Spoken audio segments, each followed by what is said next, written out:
First of all, I would like to welcome you all in my 7th video class of the chapter Electricity for the Standard 10th Physics.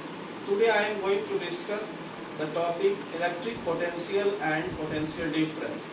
This is one of the most important topic in the electricity chapter. So try to understand the hidden concept behind electric potential and potential difference.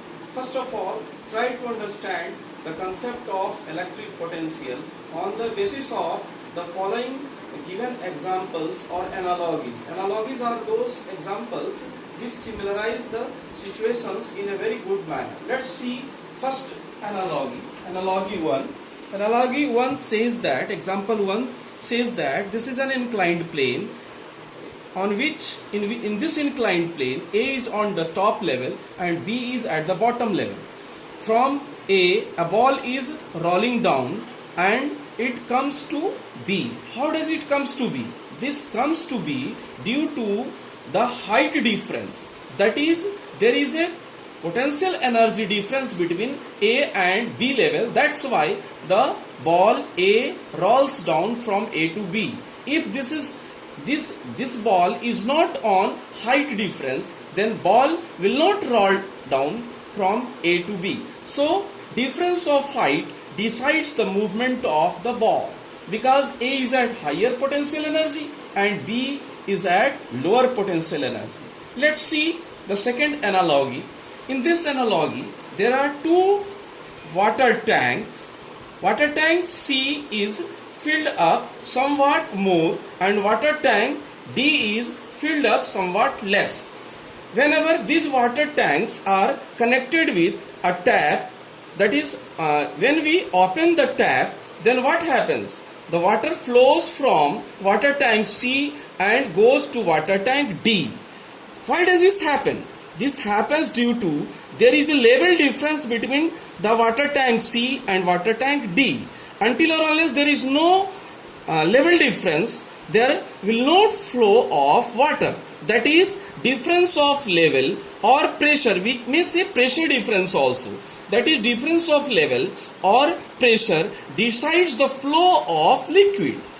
Thus, in this example also, pressure difference or certain difference of the thing decides the flow or movement of liquid.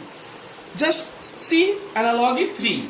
In analogy 3, there are two hot bodies, body E and body F. Body E is at higher temperature, that is at temperature T1, and the body F is at the lower temperature, that is T2. That is T1 is greater than T2.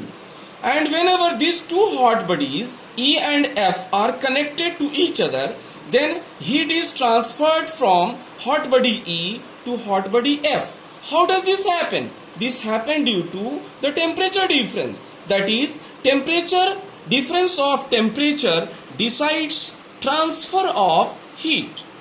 That is, from these three analogies, examples, we can conclude that in electricity also, electric potential is like height, pressure or temperature, as in example 1, 2 and 3. So we can say that concept of electric potential can be defined on the basis of electric charge, and this electric charge, if are on a certain difference, then the electric charge can move from one place to another place, one point to another point. That is, we are going to define in our next video class, that is electric potential difference. This electric potential difference can only take place when there is a difference between the level of charge, that is electric pressure, from one point to another point. Then electric current or electric charge can move from one point to another point. Thank you very much and stay home, stay safe.